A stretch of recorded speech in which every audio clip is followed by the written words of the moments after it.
I think with freelancing, especially on social and on YouTube, there's a sell of like this incredible life where you can do whatever you want when you want and make more money. And the parts of that are true, but I found there's a real challenge within that. If with freelancing, every hour you put in, you kind of get back in a financial reward. So it becomes somewhat addictive that you feel, I'm going to make more and I can make more. And then you suddenly don't know where to stop. And that absolutely was happening to me. It was tough because I had to stop working, and that meant I had to stop earning. And every hour I stopped, I felt like it was hours that I wasn't making use of.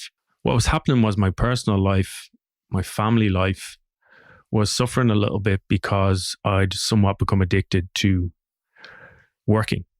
And I was enjoying my work so much. I was looking forward to Mondays so much that I felt a tension on downtime, on days off, where I felt like it was a missed opportunity. And no matter what I was doing, I was also in work headspace. When you love your work so much, you find it hard to switch off. So I'll be spending time with my kids and thinking about emails, sitting on the sofa thinking about invoices. And it became a problem because it was showing up within me on weekends. I was getting frustrated. I was in kind of not great form. And I realized that this was becoming a real problem for the people around me. I don't want to be a guy who makes a ton of money and then doesn't have the time to enjoy it with the people he loves. I know a lot of people who make a lot of money but never stop working, and I don't want that. I want the balance. So like I said, I've recognized it. Here's some things that I'm trying to put into practice more, and things that have helped me get a little bit better at it, because it was in a place where it was pretty bad. You're not a good person to be around when you're in shit form on your time off.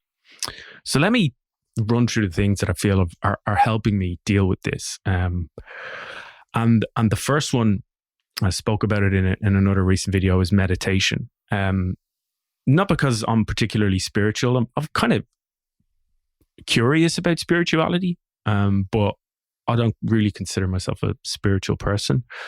But I'm really interested is calm, and what calm can bring, and what a pause in various situations can bring, because I think I'm very reactive. And so when you're in a frustrated mode, something happens, I tended to react very fast, and that reaction was often negative. So meditation I see as being able to practice calm. And when you practice calm enough times and you're in a situation where you feel like reacting, you're better able to take a pause and go, what's going to happen here if I react in this way? Well, I know that's going to lead to a situation where we both get defensive, and then we're probably not going to speak for 3 hours. And I don't want that. I hate that. I think slowing down my mind has helped. There's probably loads of other ways that meditation is helping. I'm trying to practice it like bare minimum 10 minutes every day. And I think there are going to be other benefits that I'll come back and speak about again. But I don't have a deep understanding of this, but I do feel it does help. Just calm the mind, take those moments. I think even when and I've had one of my busiest weeks ever in the last week or so, for a number of different reasons, and I've made myself take time to meditate. It's been really difficult because I'm going, I don't have time. I have a ton of things to get through, but you've got to just push that aside and say, I'm doing 10 minutes. Like 10 minutes is nothing. I'm doing it. And it's been really helpful. The second thing is gratitude. So I started on a daily basis just thinking of 3 things that I'm grateful for that has happened in the day. I know you should write them down, and I'm a big believer in writing them down, but what I've actually done is use ChatGPT, set up a thread and get it to remind me at 8 p.m. every day to just pop 3 things in. What it started to do is to give me patterns as well. And so I think I went something like 65 days of doing this in a row. It also tracks my progress in that sense of having missed a day. I think I might have missed one last week or something. But the patterns that it gave me were really interesting, because the things that I'm most grateful for, it showed me where my kids, my family, their health, hearing my kids laugh and play and have fun, and moments of quiet joy, walks. It was very little about, how much I make. And really it came to me that the most important things are not that. It's health. It's having all the basics in place and having a happy home. Those are the things that are absolutely core. And without them, like, it really doesn't matter how much money you make and how successful your freelance business is. So I think that's where gratitude has helped. I think, again, you hear a lot about, gratitude, and I've read books on it, and I've, done a little bit of research, and there's no doubt that it's a really beneficial practice.